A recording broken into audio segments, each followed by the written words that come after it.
Inside New Orleans Sports with Eric Asher is underwritten by... Located on Lake Pontchartrain, Brisbee's Lakefront Restaurant and Bar offers traditional West End favorites, a scenic view, oysters, and numerous tasty options. More information is available at 504-304-4125 or brisbeesrestaurant.com. Mr. Ed's Oyster Bar and Fish House has been shucking here since 1979. Located at 3117 21st Street in Metairie, Mr. Ed's Oyster Bar and Fish House offers raw, fried, and grilled oysters as well as a range of Cajun and Creole dishes. Enjoy a dozen with a smile.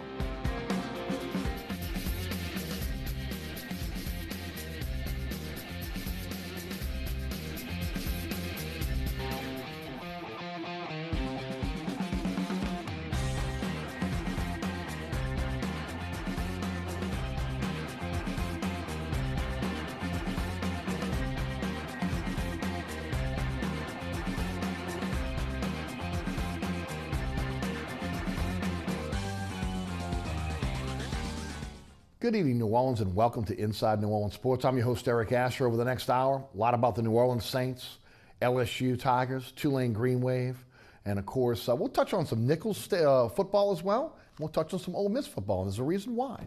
Coach Rick Gaille of 990 AM WGSO is one of our guests, along with former New Orleans Saint quarterback John Fourcade, now with ESPN 100.3 FM here in New Orleans. As always, guys, I'd like to start off letting the folks know a little bit about what you're involved in. Coach, why don't you take it first? Well, let's start with WGSO 990 AM, the Three Tailgaters, every Saturday, 52 weeks a year from 10 to 12 with Ed Daniels and Ken Trahan. And we're in full-out preps for the 23rd year of Ken Trahan's original Prep Football Report. And this will be my 7th year with him. It's been a long time since I've been on the sidelines. And something else that's exciting next week, Tuesday, August the 1st at midnight, a new sports website. We've been involved with Sports NOLA for a long time. Well, that's no more. And Ken Trahan is getting ready to roll out his new website. So stay tuned for midnight on August the 1st. Well, you guys know that I use a lot of guys that wrote for Sports NOLA. And I'm just happy that Kenny and Jude Young were able to put this thing together and get this thing off the ground again, because it gives really a new insight for folks that really love sports here in New Orleans with some very familiar names that give commentary on a day-in, day-out basis. Yes, indeed. He's got an all-star cast of people, yes. And I'm certainly very proud to be a part of that, and been extraordinarily fortunate in starting in this business to be with the real stars of the game. There you go. John, welcome back to the show. Again, congratulations on your new gig, ESPN 100.3. Tell us a little bit about it. First of all, at midnight, you said? Yes. I will be sleeping. I'll be in bed. Basically, that's a long way from the old days. Yeah, the old days, I'll just be going out. Yes, exactly. I have a better chance of being awake. Because I used to see you out in the old days. I have a better chance not being awake at midnight than noon. There you go. There you go. Well, no, Eric, I got approached a few weeks ago to get involved with ESPN radio, and I took every opportunity to say yes. I mean, it was a dream of mine to be a little more consistently on the radio instead of part-time work, kind of with 990. Nothing against 990. Loved them, man. Had a great time there, but it's a better chance for me to move up to that. And I've been working with Gus Cattengale, and we've got something in line for doing after the Saints game. Each and every week after every Saints game, we'll do a show. And there's a possibility we got something working right now, one day a week show that we'll do as well. It's all sports, obviously, sure. And we'll break those news out to everybody here shortly as soon as we, as they say, cross the T's and dot the I's. But I also got a TV show on the Gulf Coast now. It's the John Fourcade Show on the Gulf Coast. A new station over there called Ocean 7 contacted me, so I'll be dealing a lot with the Mississippi Gulf Coast. And actually talking Ole Miss football, Mississippi State, things that way. But also we'll definitely talk the New Orleans Saints on the coast as well as we would do it here in New Orleans. So that's it. And other than that, I'm kind of semi-retired and don't do a doggone thing, and can't play golf anymore. I got so many injuries right now. I can't even hold a golf club. Well, you left it all on the field, my man. You definitely left it all on the field. You know a little bit about his high school days, obviously. Oh, absolutely. I coached against him. We got another member here that I coached against. I remember when John and Steve Mott and others completely turned Archbishop Shaw around when they were not very good, and then Joe Z and company got a good group together and turned Shaw around, and it was a pleasure watching John play and watch all of them play. We had a good crew there. What a group. Yeah, we did. Yeah. And of course, really, again, done your time at Ole Miss. Yes. And of course, everybody, again, beloved as a New Orleans Saint. Well, thank you. No doubt about it. And telling it like it is on the airwaves as well, which is something I like. Guys, let's get started. We'll touch Saints. I do want to get into the Tigers, Tulane, and we, as I mentioned, touch on Nichols and Ole Miss before we get out of here. Peyton said, going to be a competitive camp. He looks around at the landscape of the players that he has right now. He believes there's going to be a lot of competition at multiple positions on this team. It'll be interesting to see if that comes to fruition. They got to stay away from injuries. We've talked about it before already. When you start talking about Armstead, Unger, Ellerbe, all injured going into this season. Arguably, again, three of your top 10 players that are injured. And then we find out that Donnell Ellerbe, they've kind of given up on him at this point. He's on IR. They're going to cut him after he's healthy. Ian Rappaport of the NFL Network is reporting that teams are lining up for his services. When you look back at that trade now, Ellerbe, to New Orleans for Kenny Stills and a third-round pick. That third-round pick was P.J. Williams. Ellerbe often injured. When he was on the field, again, he performed well. P.J. Williams has not been able to stay on the field. And you look at Kenny Stills now, tearing it up over at Miami, as we thought he would. From reports inside the locker room, it was more attitude than ability with Kenny Stills. But your first thoughts on Ellerbe? If he's that much if he's desired that much by other teams, why would the Saints not be able to keep him? They must believe they have some younger players that they can keep on the field. Yeah, they've got to spend time with those younger players. That it's more than just who's playing; it's who's getting the repetition during the course of the week and who's taking the teaching time. And it's just time, I think, that they move on from that, which is unfortunate because he is a terrific player. And you wish him the best going forward. As far as Kenny Stills, he had a lot of off the field distractions, let's say, pulling him sideways and not being great in the locker room either. So it's great that obviously he's turned some things around. P.J. Williams now becomes a key, whether that's going to be an effective trade or not, because the Saints had the upper hand when both of them were there with Ellerbe and with Williams. So. In fact, that whole 2015 draft now is coming under some scrutiny. Absolutely. They had, and that's why you wait for the fourth year, as we've talked about often, to see how good a draft is. But P.J. Williams has got to step up to the plate. Damian Swann is already on PUP, physically unable to perform. Let's see what he's going to be able to do.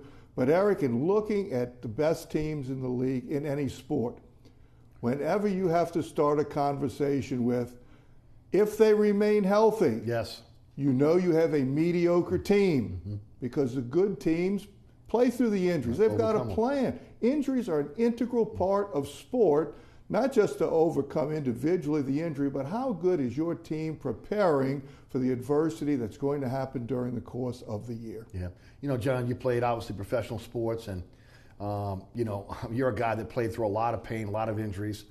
Ellerbe has just not been on the field enough for this team. I think that's the big key to it. They looked at it saying, wait a second, we brought this guy in here. Since he's been here, he's probably been off the field more than he has been on the field, helping him. And you were right. He's done so many good things when he's healthy on the field. But it's one of them, okay, you play 1 week, you sit out 2. You play 2 weeks, you might be done for 4. And they brought some linebackers in this offseason. They went out and got the kid Klein, I believe that's the name, AJ. Right. And they got him on board. And the other linebackers they have that are around here, and I think they're going to start building around those guys. And they got younger, but you know as well as I do, as you get older, we all do this, your body just doesn't adapt to things like you will when you're younger. I think it's a good move. I wouldn't even bother. And all that's all out of talk about there with Ellerbe, all these guys lining up to go after him. That's fine and dandy. How long will he be injured before he's able to come back to somebody to pick him up? I'm thinking as the season goes on, somebody might pick him up if he's healthy. But injuries are a part of the game. We all know that. But like Rick says, when you start talking about if we could stay healthy, well, look what happened to left tackle. He's out. Armstead. He's out. And they bring a guy right now named Orlando Franklin. Right. I don't know much about him. People were saying, well, let's go get the guy Orr from the blind side. I'm Michael Orr. I'm like, well, wait a second. You're bringing in more injured players there.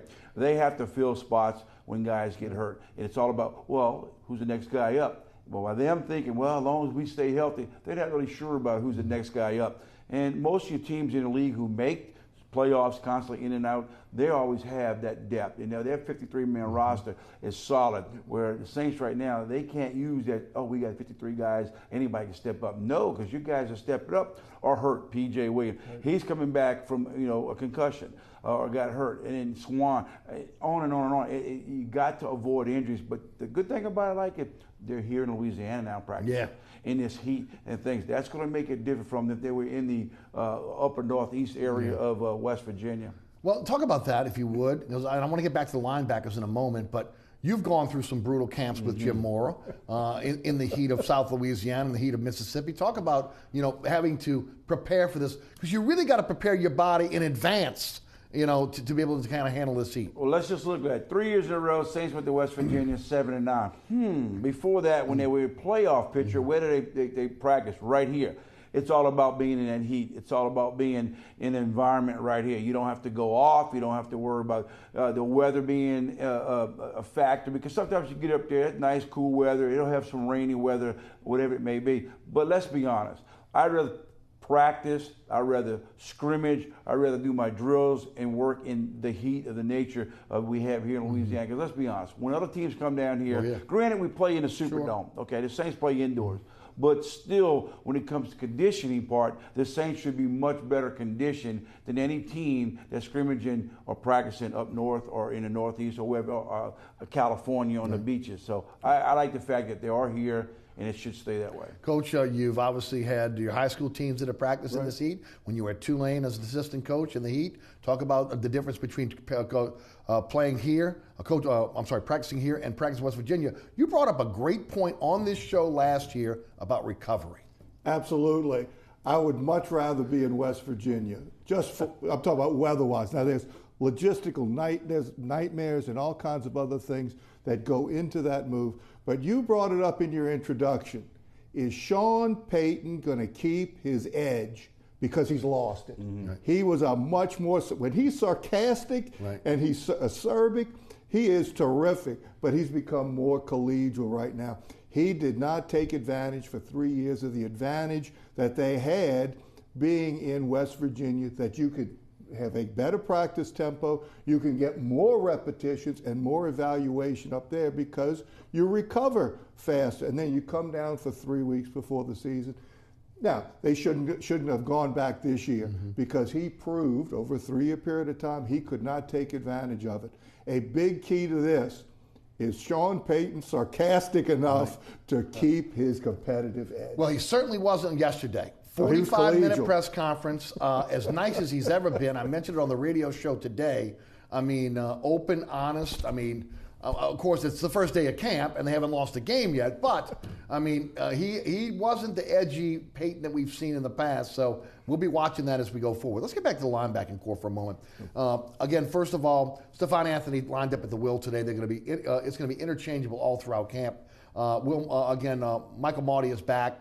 I was told by some insiders that they wanted Marty back desperately. If Marty was going to play in the NFL this year, they wanted him. He had a chance to go with the Houston Texans. Once he came in and worked out for the Saints, it was fait accompli at that point. They'd like to have him as obviously as part of their special teams going forward. They draft Anzalone out of Florida. He's been often injured, but again, he's a guy that they want to say it reminds him a lot of Scott Fujita. We'll see if he can live up to that. Nate Stupar played well for this team last year on special teams and in a fill-in role. And of course, when you look at Craig Robinson, he was the best linebacker on the field for them last year. You had mentioned A.J. Klein, and then you bring Monte Teo. One thing that you can see about these linebackers, versatility, the ability to play multiple positions. You're exactly right. There's a big difference in this defense between Mike and Will. There is a Sam position, but they only play base defense maybe 20% of the time. You're playing 4-2-5, or what I think they're going to end up doing, because they did some during OTAs and minicamp. They're so short of interior defensive linemen that they're going to go 3-3-5 or 3-3-1-6, something like that, 3-2-6, to be able to take advantage of the linebackers. Stephon Anthony going to Will is a good sign to me, because Will is the most difficult position to play, but yet you're protected some because you are what I call the formation adjuster. You've got to play inside versus some formations. You got to play on the edge in other ones. You got to play out in space in the other ones. So you've got to have some great feel. And how do you keep? You're not going to keep Michael Marty and Craig Robertson off the field. I don't care what these other guys do, all right? You just, for some reason, you can't keep them off the field. Craig Robertson was a great find, and I thought so from the beginning because I went back and looked at him playing with Cleveland. He should have been playing all the time at Cleveland, not half the time. So he's a good player there. A.J. Klein is a good player, has some limitations, as does, well, they all have some limitations when you get down to it. The A.J. Klein that I studied had some problems in space, and now I'm reading that that's supposed to be some of his, part of his forte. I've got some questions there, but he gets everybody where they're supposed to be. He's physically capable, mentally capable, and they all have a high motor. When you look at all the names that you mentioned, all of them have their motor running all the time. You see great effort. Anzalone got tons of reps in OTAs and minicamp. Can they find a position for him? Maybe he's an edge player. He's quite a good player if he remains healthy. There we go again. But it's a good group. It's fun to watch them. Right. Well, that's my whole take on the thing with the linebacking crew. This is the first time, I'm going to say the first time they have a group of linebackers like when I was playing, we had a dome patrol. We knew what we had for 4 starters, and we also knew who our backups were that could step in there for the starters. We haven't had that here in New Orleans in a long time. They've got 8 linebackers right now, and when we were on the show the other day, talking about how many will they keep. I'm thinking they're going to keep 8 linebackers. Obviously, special teams, you need them for special teams. The kid from Florida, he needs to be on the outside. He's not big and strong enough to be the inside. I like the fact he might be an edge rusher. Use him out there. Now with Anthony, I've always thought he played better when he was in the inside. When he first got the New Orleans Saints, where they put him at, in the inside, played very well for him. Then they got the Laurinaitis kid who came over from WWE Wrestling, and they put him on the inside, put Anthony on the outside. He was lost. Now you can move him around, but he is more suited for the inside. Big guy, play him on the inside. They have a core of linebackers now. Their tangibles are they can move around. You can put an inside, outside, and that's the good thing. If Teo can come in here and be the guy that he was a little bit in college, and hopefully nobody has catfish on the plate, and we go out and play some football, I really truly believe this is going to be a good linebacking core that they can all mix and match, put different guys in, and you get some results out of them. Right. Well, they're going to need it, Coach, because, again, you got to protect them with the defensive line. Fairley is gone. Obviously, again, it's from listening to Sean Payton yesterday, his football career is over. As well as he played last year, they have to deal with the bonus. We've talked about that on previous shows. When Plexico Burress shoots himself at a New York nightclub and the Giants aren't able to recoup his bonus, I wonder how the Saints can recoup with the money they've given Nick Fairley. That goes back to them. Right. Before you don't cut the check till after he passes the physical. Looks like they cut the check before the physical got passed. Right. But that's for another show. Rankins, Onyemata, Davidson, the keys in the middle of this line, and then you look at Okafor and Kakaha, who again Peyton really raved about yesterday, coming back off injuries, because we know already Cam Jordan is going to be steady if healthy, but it's got to be up the middle. You loved Fairley last year because he gave you an opportunity to protect the linebackers up the middle. Now Rankins and Onyemata and Davidson have to grow up quick. They're short-handed there because you're not going to replace a Nick Fairley. When Nick Fairley didn't give you a good effort, he was still a good player, much less last year when he was playing hard virtually all the time. But you can't replace that. So they've got to find ways to try to compensate for that.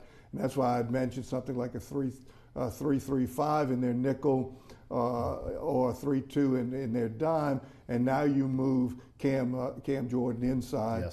And you've got some ways to put pressure on there with only one defensive tackle in the game. Kakaha is an interesting case because one thing that he has difficulty with is turning speed into power.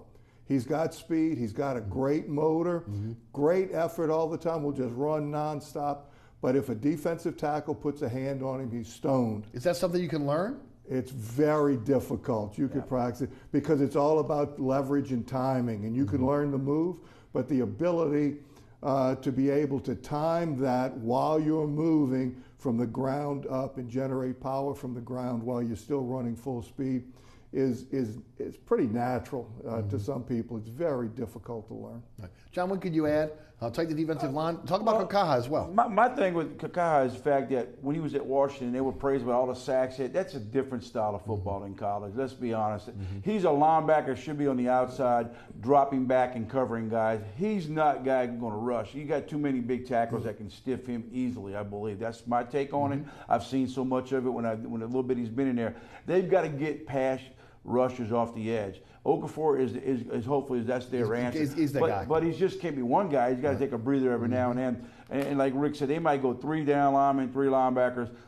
They hurting in the inside big time. They need to go find them somebody. Now remember this thing. You know as well as I do. Between now and the first game of the season, a lot of things can happen. Sure. They'll have players that get cut, players that the Saints think they can bring them in there. You'll see somebody come in. You'll see some more interior linemen come in there. They need to get that solidified, knowing that you got good linebacking core, clog up the middle, and let somebody go out on the edges.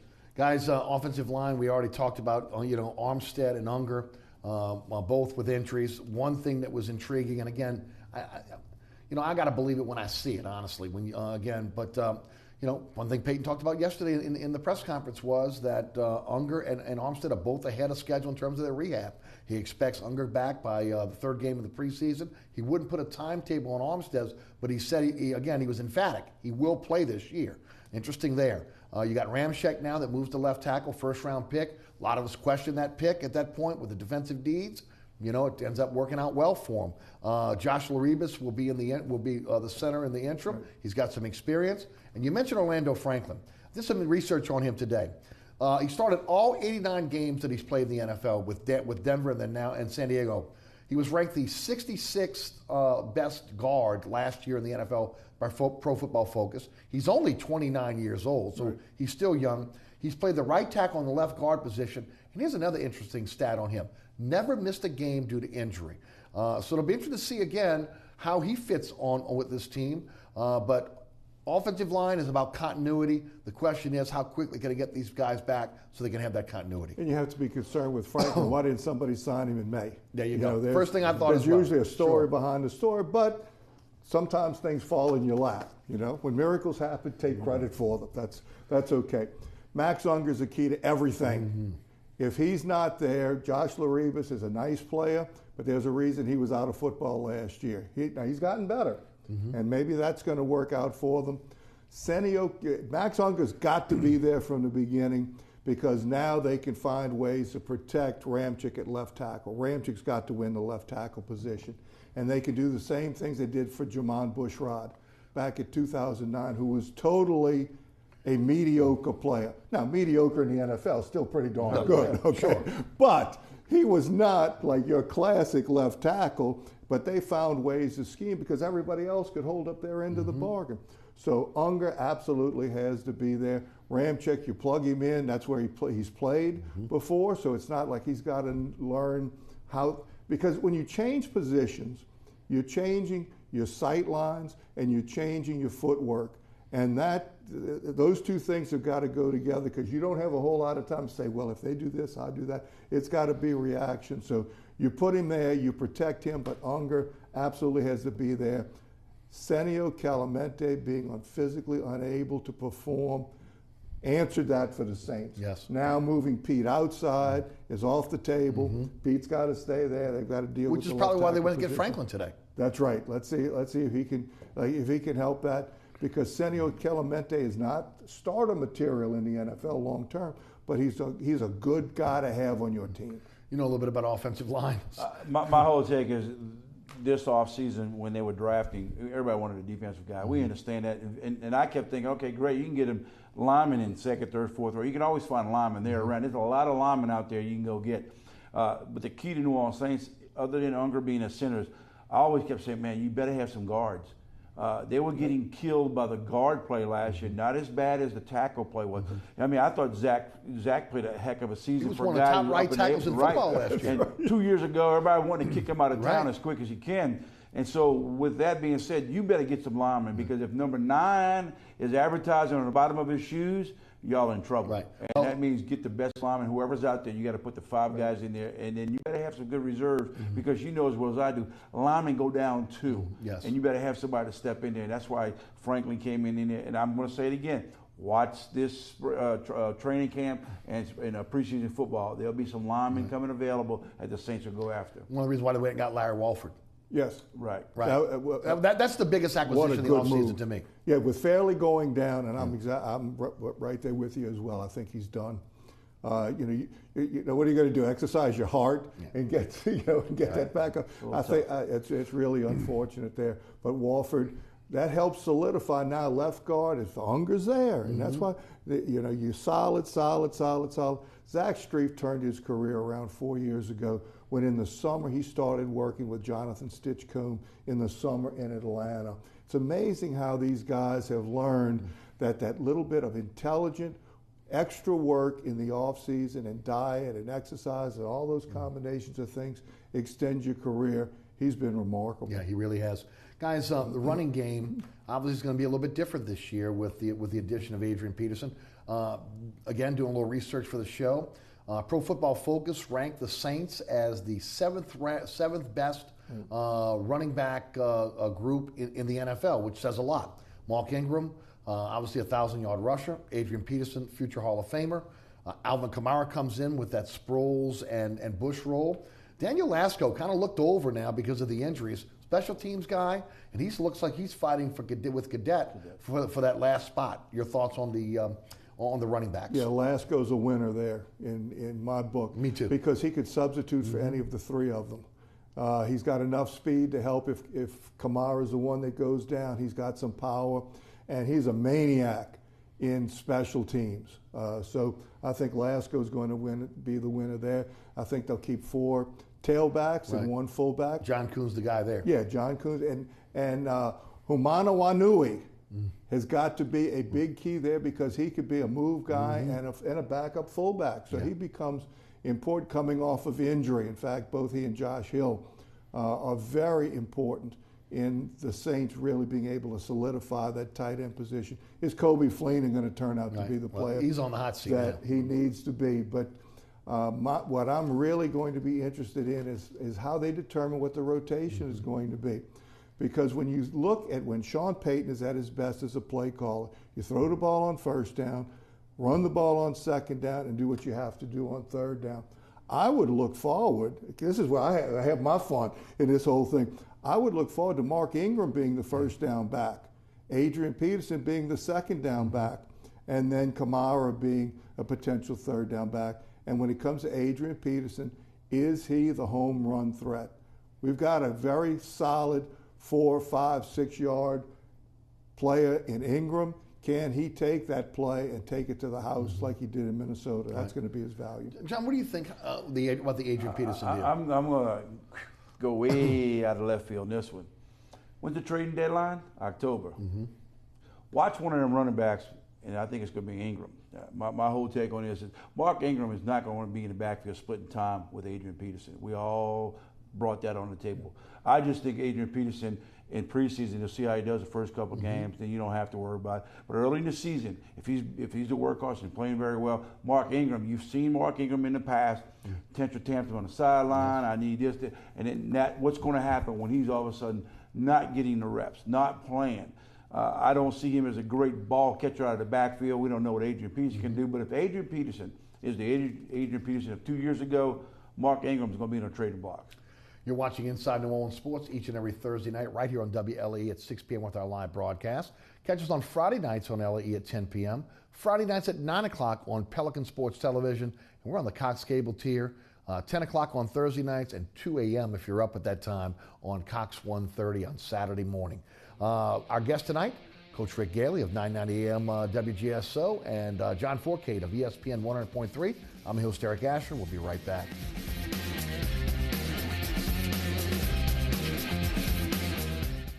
Located at 3701 Iberville Street in Mid-City is Katie's Restaurant and Bar. Open 7 days a week, Katie's offers daily specials for lunch, dinner, and Sunday brunch. Serving New Orleans cuisine such as fried shrimp platters, grilled redfish, and a fully stocked bar.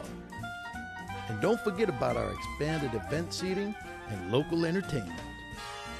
Featured on the Best of Food Network's diners, drive-ins, and dives, Katie's Restaurant and Bar. Amco Fence, locally owned and operated since 1976. Fully licensed and insured and a member of the BBB, Amco serves both residential and commercial customers. If you're looking to repair, replace, or install a fence for security or aesthetic reasons, Amco Fence supplies wooden, metal, chain link, vinyl, and ornamental or automatic gates. Amco aims to satisfy your fencing needs. Amco Fence, 504-468-9559 or amcofencecompany.com.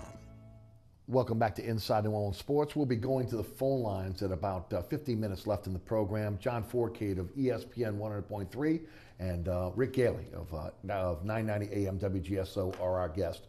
Guys, I want to stay with the Saints for a few more minutes. Wide receiver, you know who the first three are, okay? You know, it's Ginn, it's obviously Willie Snead, and maybe a guy that could be a budding superstar in Mike Thomas. After that, it's kind of blurry. You know, got Corey Fuller. They grabbed up Detroit's practice squad last year. A guy that's kind of a Brandon Cooks clone, but doesn't have the skins that Brandon Cooks has on the wall. Jake Lamp has been a really good special teams player for this team. And LSU's Trayvon Durrell, again, off the physically unable to perform list and out there trying to get a spot. A few other players that they have that are on the roster right now. John, I'll take you first. What's your thoughts about the wide receiver position? I think the top three are pretty good, legit players. We all know that. We know what those guys brought to the table, even though Ginn wasn't here last season, but we know what Snead brought and we know what Thomas brought. And they're going to bring in some other receivers as this goes along. I've always said this, and that's what the training camp's about, and that's what the preseason game's about. People will cut some guys, and they'll look. But the Corey coming in from Detroit, Corey Fuller, I think he makes his ball club. I think he's just going to be a guy that I'm the fourth receiver. I'll go when I need to be going in, and then we'll take our chance to see with that. But I think they're going to be looking for another receiver. The LSU kid, Durrell, I think he's got opportunities, but I think you'll end up seeing him on a practice squad.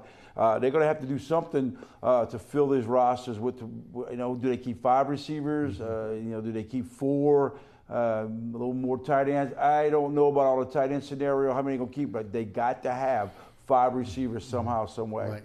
Probably Kamara picks up some of the slack in the passing game, and as John mentioned, probably 3 tight ends on this team, especially with Hooman being able to be a versatile guy, Hill, and of course Fleener being the starter. Yeah, you've got to keep 3 tight ends because they've shown a history of not all being there at the same time. When they're all there, you've got a pretty neat group, assuming that once again that Fleener plays up to better than mediocre. Last year he did not live up to his contract. It's going to come down to, are they going to keep 5 or maybe even 6, because you could afford perhaps to keep 6 with a Lampman, because just like last go, special teams maniac. And here's how you could tell if somebody's a special teams maniac. When they're running down the field, if all you see is elbows and knees, that's how I would judge the players. When we put the video up there, I said, do you see elbows and knees, fellas? No, well, you're shuffling, you're not running. If you see elbows and knees when somebody's running, he's a special teamer. And Lampman, Marty, Lasco, those 3 can give you some time in offense and defense at the different positions. So it's not like they're only, because you can't keep too many only special teamers, but they could fill in. They're good backups, and they're terrific special teams players. Fuller could be, they're going to give all the young guys every opportunity, and that's where the trade could come in or some type of acquisition if they find out they need a senior citizen. Yep. Guys, I want to go back to defense for a moment because I left out defensive backs. That is an unknown for this team. A lot of youth back there, guys that they've drafted, guys that have had a chance to play coming off the street, got a lot of playing time last year. The safety position looks to be stacked for this team. They'll be able to be doing a lot of things with the safeties because of the multiple skill sets there. Sean Payton seems to think that's to be one of the deepest parts of the team. Should be good because they're getting people off of injury. If they keep people off of injury. So they've got a bunch of guys like a Ken Crowley, like a Sterling Moore that they picked up and were more than serviceable. Yes, exactly. Raphael Bush is back, as a matter of fact. Really good. Marcus Lattimore looks like a keeper opposite Delvin Breaux. You got to keep 10. And that's, and picking the right 10 is important. Especially today's NFL, right? Oh, absolutely, because you've got to have enough defensive back. 20% of your active roster, of your playing roster outside of special teams, has got to be defensive backs. You have 3 safeties who can really play, in my estimation, and they've worked well together. Marcus Williams can play in the middle of the field and go get it. Von Bell can be some of both. Kenny Vaccaro can play closer to the line of scrimmage where he's most effective. So you could come up with nickel and dime a bunch of different ways. This is one situation where they actually have some depth, and we know they can play because we've seen them. Yes. Well, when you read in some of the papers and some of the articles, they're always saying, "Man, the Saints' weakest spot is their secondary." Well, they're not here week in and we go watching. Right. They got a group and core guys that they have enough to pick and choose from. These guys are players. I like what I saw some of these guys last season. They went out and got some new guys in this year. I think if they would look at it as the preseason's over, they'll come out here and say, "Man, we have some DBs that can play. It's going to be on this football club." Now, if they use them right, if they call the right things as a defensive coordinator to put them in the right situation, don't have Kenny Vaccaro running downfield trying to cover somebody. He's not a cover guy. Right. He's at the line of scrimmage type guy. You got other guys that do that. And that's the key situation, is get the right players in there. And these guys are not old guys. They're in their, a lot of them in their prime, and they got a couple of young guys. So I like the secondary. Yeah, Delvin Breaux's got to stay healthy. Absolutely. Yeah, he's the bell cow. He's the key. Everything falls into, if he's there. Last year, and the first game this year is every bit as important as that Oakland game was last year to what the Saints do this year.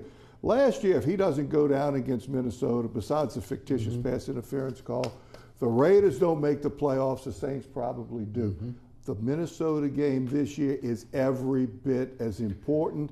If the Saints win that one, they're contenders. If they can't win that one, they're pretenders. Talked about for years on this program, my radio show, about the assistant coaches that were tied to the hip with Sean Payton, not developing players, maybe got a little bit comfortable in their positions here in New Orleans. Made some serious coaching changes, maybe under the radar for a lot of people outside of the city of New Orleans. I'm expecting big things out of the changes that we've seen on special teams. Mike Nolan coming in at the linebackers. Obviously, you got a young defensive line coach now. So I'm expecting some big things from these new coaches, getting that new voice. Obviously, again, when you look at CJ coming back as wide receivers coach, what he did to develop guys like Marcus Colston, Devery Henderson, who couldn't catch the ball when he was at LSU and becomes a guy that was a bona fide wide receiver in the NFL, Robert Meacham. You've seen those players be developed with that type of coach. I'm looking forward to seeing how these coaches turn this thing around. Much better teachers. And you don't have to look any further than the defensive line, whose technique last year, and we all know Pete Jenkins very well and the disciples of him. When I saw some of that defensive line play the technique last year, I started to get physically ill. So you're going to see that coach better. Mike Nolan, what a godsend he is. Man. Oh, my God. And there's another guy that I coached, Kelly Nolan, his brother was at Rome when I was there. Wow. But he's got a chance to not only school up all the guys, but if there's anybody who could resurrect Stephon Anthony, it's Mike Nolan. Much better teachers. And now having O'Day along with Bantam on the special team side, you've got much better coaching overall there. John, this is talking from a coach's standpoint, from a guy that you coached a little bit but also played. How big is it when you get a change like that of the voices in the locker room? Well, when you get a coach coming in who's got, as they say, skin on the wall, Mike Nolan has it. He's been a head coach, defensive coordinator, been around a long time, and got a family history of coaching. Yes. So those guys want to go in the locker room and want to pick their brains out. Well, you have some other coaches that you've had in the past and other teams or wherever it may be. You want to get, when practice over with, you get away from them. When I was here, I know for a fact, so I don't even be around these guys. I show up, do it, got to hear my 3 or 4 hours with them and get out of there. But you don't see that sometimes now with the New Orleans Saints and their coaching philosophy. They bring guys in now who can communicate with these players. Remember, these players make a lot of money.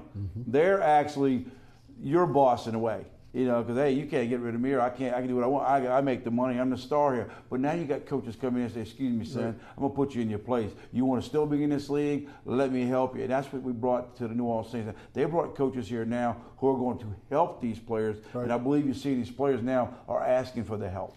I don't think anybody believes that Drew Brees' talent level is going to drop off this season, considering nutrition, how he takes care of his body, the whole 9 yards. I mean, was within the top 3 of the conditioning test out at at 8 years old.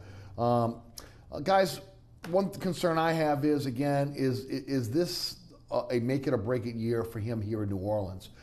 Is he going to look at if this team doesn't make it to the playoffs, saying, look, I only got a few years left. Should I look elsewhere? Is he going to stay loyal to New Orleans? You know, they did a deal with a 1-year deal, with a 2-year deal, basically, and, of course, $18 million in dead money next year, whether he re-signs or not. And then, of course, today, in his press conference that he had with the New Orleans media, he said, look, I'll let you know if anything's going to happen in terms of the contract. I don't even want to talk about the contract. He's focused on this year only. A roll of the dice for him, a roll of the dice for the franchise as well. There's 2 franchises on Airline Drive that this is make it or break it years, period. Yes.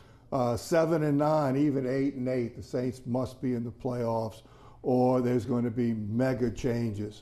I don't think Drew Brees wanted to have a contract that went any longer than Sean Payton's, even match Sean Payton's, for that matter.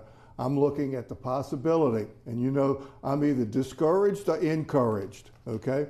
There are several things going on with both franchises on Airline Drive in which I am not encouraged. We could see 2 organizations getting blown up. John? I totally agree with Coach Gaille. There is some issues right now that deal with the whole operation. Look, we all know Mr. Benson's up in age. There's a lot of things behind closed doors that we hear and we kind of talk about amongst the media and people of us. Drew Brees, it's a lot of money. I like his attitude, like, I'm going to play this year. We'll worry about it when it comes. But that's why he's sitting back saying, let's see how we end up. If we are a playoff team, we can renegotiate. We'll see what happens. If we are not a playoff team, maybe you'll see somebody else leave as well. And so just play the year up. There's nothing anybody can do about it, but it all depends on the record and if they're in the playoffs. We'll go to the phone lines in a moment, 866-3200. We're going to get to LSU coming up. John, talk a little bit about Nichols. Your nephew Chase Fourcade is there. You know, there's a lot of schools out there right now that's saying, man, wish I'd have taken a flyer on that kid when he came out of Rummel. Well, you know, he's my nephew, and it's hard not to sit here and talk. You know, I think he's good. I think he's good enough to play. When people say, well, he's only 6 foot, 190 pounds. The kid who started for Texas last year against Notre Dame was 6 foot, 190 pounds. So I don't want to hear about height and weight and everything. He played for the whole season, started day 1 against the Georgia Bulldogs. Should have beat the Georgia Bulldogs. I think if they don't pull it, knock on wood. He didn't get hurt. He played against some good teams last season. He played every snap that they asked him to play. He's a smart kid. He's gotten better. I saw him at the Manning camp. I've seen some things that he has done. He's gotten bigger. There's no doubt about it. You know, Chase has gotten bigger. He's throwing the ball better. He's a smart kid. And there are some schools, I know some people have contacted me, boy, we should have gone after your nephew. Will he graduate early? You think he'll leave? Do we have a shot? Man, you asked me a question. He's getting ready to play Thursday night game at McNeese State in a month. Okay. After that, they go to Texas A&M. Yeah. And he's looking forward to that, but he's looking forward to playing this season. If you ask Chase right now, he's dedicated. They got some new players in. Tim Rebowe did a great job of bringing some new guys in. They're focused right now. They had a good chance last year. I think they were 5-6 last season. Could have easily been 8-3. There's no doubt about it. I think their goal this year is getting that playoff somehow, some way. Coach, you know Coach Rebowe, and obviously you watch Chase Fourcade at Rummel. Yes, indeed. Love both of them. Chase is a better athlete he gets credit for. He's not as fast as John, but he is faster than Keith. Yes. His father.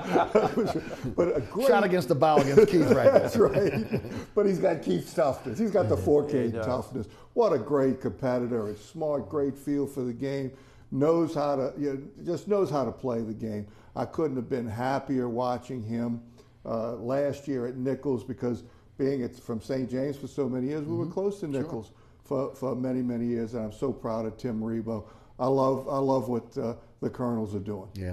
Talking about your alma mater, Ole Miss, Hugh Freeze obviously out. A lot of talk about Les Miles being maybe a candidate for that job. What do you think at this point? Well, some have kind of downplayed that he's just not a good fit. Let's talk about Les Miles. I mean, any coaching job that's a big-name coaching job in the SEC, Les Miles is going to be available because of what just happened last year. He left LSU with 4 games to go. He still wants to coach. That's great and everything. It'd be great if he gets the job. I just don't see it fitting at Ole Miss. We will see what happens with Matt Luke as the interim coach right now. As far as Hugh Freeze and what, I've been on the phone for, that Thursday and Friday. I couldn't tell you how many calls and interviews I've done on it. It's a shame that it came down to this. You know as well as I do, there's a lot more behind this story than just a 1-minute phone call. Sure. That'll probably end up coming out. I go up there in a couple of weeks for a big event that we have to go to, former players. I'm going to ask around. I'm going to get some scoop, but we're hearing a lot of things. But you know what? It was too much building up. Mm-hmm. I thought they should have done something right when it came out, and they should have fired a man back then. Right, and none of this would be up right now. They had a just cause to do it back then. They're going to get slapped from what we hear. Yeah. And it's not going to be a little slap. But there's no such thing anymore as a death penalty in college football. Mm-hmm. What happened at SMU is just, you can't do that anymore to colleges. But they won't get slapped pretty hard. My whole take on all this is they're letting the kids off at Mississippi State who took the money, obviously, and did things. They're letting them off scot-free. That's a negative there. You got to punish those guys, too. And don't give me this immunity. Then every kid can take money and get immunity if he rats on somebody else. Sure. So we'll see. There's a lot of names out there for coaching names and coaching ranks that I think that will apply for this. Coach, what are your thoughts? Yeah, I'm afraid that Ole Miss is really going to get spanked hard. And if they have a second bowl ban, then every kid can leave and go someplace and play immediately.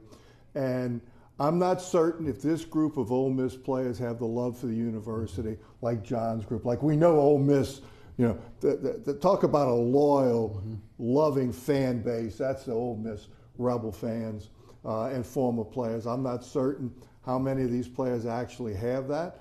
Like the players at Penn State had for Penn State, a bunch of them stayed around because they still have. Michael Marty was one of the ringleaders. I'm not sure how that's going to affect this group because the NCAA is going to. The Ole Miss is just sitting there right there for the NCAA to take advantage. The only thing that I don't like about this whole thing with the NCAA is they have known last year. Now they're going to let them play this year.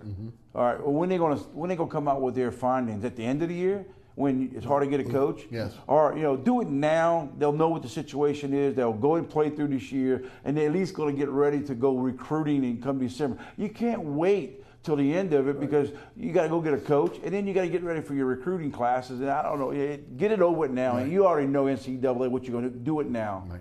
Send to the phone lines 866-3200. We'll get to LSU in a moment. Tahoma and Greg. Greg, welcome to Inside New Orleans Sports. Hey, Greg. Hey, guys, got a question for you. If the Saints knew Nick Fairley wasn't going to be available, do you think the draft picks would have been different? And if y'all think it was, who would he have picked in the first round? I'll hang up and listen. Gentlemen? You would have to think that it would be, but where would it have been different? Because when you look at taking Lattimore, where they took him, I think it was the Alabama guy was still available. Yeah, Alabama defensive lineman. Allen was available. It was available there. That picking Ramchick at 32 was a no-brainer. Okay, I thought the Saints did not get enough for Brandon Cooks, but who to pick at 32? That was automatic. It was a Jim Finks pick coming out of heaven that he would be there. Would it have affected the Lattimore pick? Very easily could. There's so many moving parts and variables, not just in the NFL, but in any organization, that as soon as you change one, then it starts a chain reaction. John, what can you add? My whole take on it is it's your medical department. How long have they known this? My take is this. I think the Saints knew something was up with him, but they were getting fed that, we'll wait and see. It's like a guy goes and gets a rotator cuff surgery. You got a rotator cuff injury. We're going to rehab you for 6 weeks, and we'll go from there. Next thing you know, you operate. Now he's out. Right. It happened to me. That's what happened with Unger. It happened to me. Right. When they told me, we go to rehab you for 3 or 4 weeks. Well, after that was done, I had to have rotator cuff surgery. I missed a whole season because of what they told me. And that's what they might have said, well, Fairley, maybe you take this medicine, or it's your heart. We'll just see what happens. And when the draft come around, I think the Saints got bad information. Yeah. to Tom and Slidell. Tom, welcome to Inside New Orleans Sports. Hey, Tom. Do we have time? Okay. Let's go to Toby. Toby in Gretna. Hey, Toby. Under the last few years, last mile, as far as recruiting, was it more Corey Raymond and Frank Wilson, or was it Miles? And also, Ochsner and the Saints renew their partnership. I'm disappointed in that. Thank you. Thanks. Yeah, I'm a little miffed that they would name the facility after the Ochsner Sports Facility. I mean, look, I'm on record. Everybody knows I was out there long before the rest of the media in this town talking about the medical situation with the Saints. I fully expected that facility to be named for Tom Benson. Right. Okay. And I don't get it. Maybe it's maybe it's about money. It is what it is. There's no doubt about that. But what as far as recruiting goes, it's kind of a group effort with the recruiting, isn't it? It's not just maybe Les Miles might be the closer, but you've got guys that have certain sections of the state and the country, sure, and they're out there recruiting those areas. It's LSU. When you get down to it, it's yes, the coaches have a lot to do with it, and their personalities, if they're sincere, especially, and get to know the players and the like. But it comes down to player evaluation, offering the right people, and LSU. Yeah, my whole take when people start saying, oh man, like, when Orgeron was a great recruiter, or, Frank Wilson, let's be honest here. Like, Leonard Fournette was going to LSU. I don't care if, Humpty Dumpty was recruiting him. It doesn't take a genius to recruit the guy who was going to go there since he was a sophomore at St. Aug. And we know some of these guys automatically. It's not you getting your local talent. I always look at it. Who can you go get? If I'm a recruiter, who can I go get from other states? Get them from somebody else's school. That shows me what type of recruiter you are. There's 12 coaches on a staff. All of them do their job. When you got the recruiting coordinator title, everybody thinks you're the guy. No, you're not. You're not the guy. You're the guy who's evaluating everything back at home base. You're not really the guy going out the door. You make the phone calls when you're a recruiting coordinator. A lot of those other coaches are out there. We got to give a lot of other coaches some credit too, not just the recruiting coordinator. John, when you were being recruited out of Shaw to Ole Miss, was it about the coaches that you had the relationship with, or was it more about the school? The thing that when I got recruited, two schools that recruited me that I looked at really hard, their coaches were up in age. I didn't know what was going on. One of them was here with McClendon, Charlie McClendon, and then you had Bear Bryant, and they were up in age. Both of them basically, it wasn't Bear that told me, but Mal Moore told me I would not play until I was a junior. Well, Charlie McClendon sat right there in front of me with Barry Wilson, and he said, man, don't tell John he's not going to play till he's junior. And he told me the same thing. Mm-hmm. Well, then Ole Miss came in with Steve Sloan, just got the job young. Their young quarterback coach came in, and I told both of them, if you tell me I'm not going to play till I'm a junior, I'm not coming to Ole Miss. Well, how about if we tell you play as a freshman? And I got good vibes from them that they wanted me to come in and play. Mm-hmm. And that's the big difference. The younger coaches were a lot easier to deal with than the older coaches because some of them were going to be going out, which would happen at LSU. Mm-hmm. He left and Jerry Stovall would have came in, so I'd have been switching coaches. So you got to make a choice to go play somewhere. From your time at recruiting at Tulane, how did you approach it? Well, it depends on the player and what they're looking for. If they're smart, a player will go to the school that's best for them, regardless of coaching staffs, because most coaching staffs are like a revolving door. I call them itinerant farmers. Okay, they're like moving around here and there. If you're not in 10 places, you haven't really done anything. But you're trying to develop relationships for two reasons. Number one, you want to evaluate what kind of person the recruit is, because it's easy to offer somebody and over-evaluate them. You want to accurately evaluate them. You want to be able to know them as a person. You want to know their family. You want to know their teachers. You want to know the counselor at the school. You want to know the janitor at the school. How does he treat the janitor and the like? And one thing that's really intriguing in all this is, like, when Ole Miss recruited me, it was a quarterback coach recruiting me. Right. LSU recruited me, it was Barry Wilson. It was the line coach. Mal Moore, and they had Bobby Marks, wide receiver coach, recruiting from Alabama. I didn't get to see the quarterback coaches or even talk to them the whole time that I was being recruited by some of these schools. Lou Holtz had someone else recruit. It was if you're going to recruit quarterbacks, should the quarterback coach be the guy talk? Right. And that's the only school that I had was an Ole Miss guy, and plus they ran the exact same thing I ran at Shaw High School. It was so easy just to slide right in. Slide right in, no doubt. Let's go back to the phone lines to Harvey and Kelly. Kelly, welcome to Inside New Orleans Sports. Hey, Kelly. How you doing? Kerry, actually. Yes. I got a question for you guys about the Saints special team. Who you think going to be the return guy? It looked like Murphy could be the odd man out for his punts and maybe kickoffs. And how about the kicker situation, in your opinion? Murphy was cut yesterday. Right. It looks like Ted Ginn Jr. is probably going to do at least the punt returns. He's got to be. Right. If he's not, then Tennessee, right? Kamara's going to be in the mix. Right. But what would make signing Ginn appropriate is his work on special teams. He's not Brandon Cooks. Okay, Brandon Cooks is a better player. The hoodie told us that. He traded for Cooks, didn't sign Ginn. That's all I needed to know. But his return game is better than Brandon Cooks. He can be elite at that. He's got to be the X factor in the special teams. Laskill is a possibility as far as returns as well. There's some catchers after Ginn and maybe Kamara. The rest of them are catchers. Right. To David and Chalmette. David, welcome to the show. Oh, thank you, man. I got to tell you guys are doing a tremendous trio as a team. Thank you. And my question to you guys is, and this is a statement as well, when the Saints special teams and defense equals the greatness of the Saints offense, we will win Super Bowl championships. Because as long as we have Drew Brees and Sean Payton at the helm on offense, the defense under Dennis Allen and Nolan got to get that special team and that defense together and equal the Saints offense. And guess what? Nobody will stop us. And I want you guys' opinion on this. Thank you, David. Well, they've gone out of their way over the last couple of years to upgrade the special teams, going out and picking off players from other teams that played well on special teams to upgrade their special teams, bringing in new coaches, multiple coaches on the special teams to do that. And we've seen an emphasis on the defensive side of the ball. Yes, indeed. On the kicking game side, Thomas Morstead is as good as there is in the league. Will Lutz is showing continued improvement. He was a raw talent. They just hit line drives all the time. Kevin O'Day's done a great job with him. And who's going to long snap? That's a big question. Yes, agreed. Big question there. John, you have the final word. Yeah, my whole take is this: three parts of everything in football. We all know that: special teams, defense, and offense. We know where the offense is.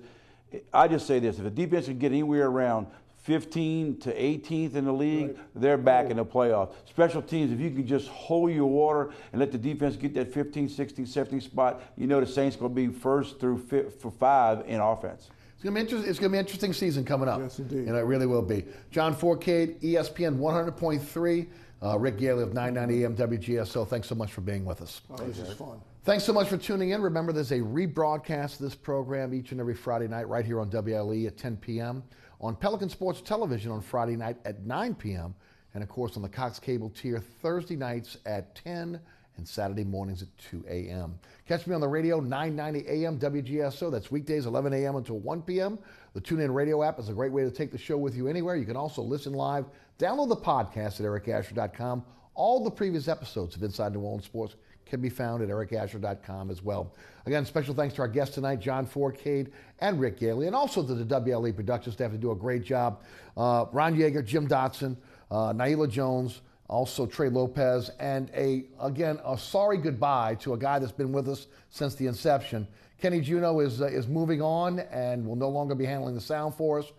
Kenny has done a fantastic job for this show, and he will be missed. And we're hoping we're going to try to lure him back to the program because this show is an award-winning show because of the guys behind the scenes and the guests we get. I'm just here being a quarterback. Thanks so much for tuning in. Certainly appreciate you joining us on the program week after week. We'll be back next week for another edition of Inside New Orleans Sports.